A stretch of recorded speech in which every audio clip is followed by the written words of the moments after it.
Dear friend, doctor Harvard कैले के सवाने उम्री से लिया गया एक खूबसूरत वाक़या।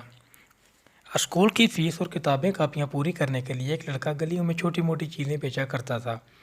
एक दिन सख्त गर्मी थी जिसकी वजह से बिक्री कम हुई। सस्ताने के लिए पास वाले घर की सीढ़ियों पर बैठ गया। भूख लगी थी लेकिन जेब से रेज़गारी कम निकली। कुछ देर सोचता रहा, फिर दरवाजे पर दस्तक दी। एक खातून ने दरवाज़ा खोला। जी, कुछ तवक्कुफ़ के बाद लड़के ने कहा, प्यास लगी है, अगर एक गिलास पानी मिल जाए तो मेहरबानी होगी। खातून ने पूछा, भूख लगी होगी, खाना ला दूं? ये सुनकर लड़के ने कहा, नहीं नहीं, पानी काफ़ी रहेगा। खातून ने पानी की बजाय दूध से भरा गिलास ला कर दिया। लड़के ने दूध पिया, खातून की तरफ एहसानमंद नज़रों से देखा, शुक्रिया अदा किया और अपनी राह ली।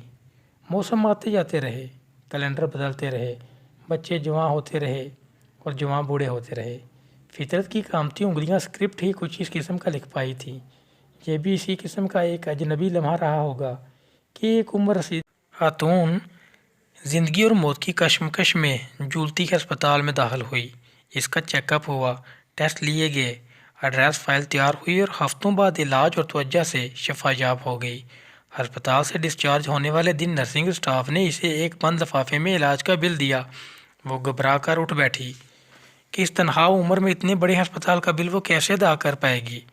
कांपते हाथों से इसने लिफाफा खोला। बिल के नीचे लिखा था, पूरे बिल की रकम बहुत अरसा पहले एक गिलास दूध से अदा हो चुकी है। और नीचे दस्तखत थे डॉक्टर हार्वर्ड कैले। ये डॉक्टर वही लड़का था जिसे गर्मियों की एक दोपहर एक औरत ने एक गिलास दूध पिलाया था। और वो औरत यही बुढ़िया थी जिसके एहसान का बदला डॉक्टर ने सालों बाद बड़ी शाइस्तगी से अदा किया था। सच कहते हैं कि नेकी हमेशा ज़िंदा रहती है। जब आपके साथ कोई नेकी करे या एहसान करे तो उसको हमेशा याद, और नेकी का बदला नेकी और एहसान का बदला एहसान से दें। डियर फ्रेंड्स, अगर आज का ये सबक का मौज़ूअ वाक़या आपको अच्छा लगा तो वीडियो लाइक कीजिएगा और शेयर कीजिएगा। मिलती हैं नेक्स्ट वीडियो में।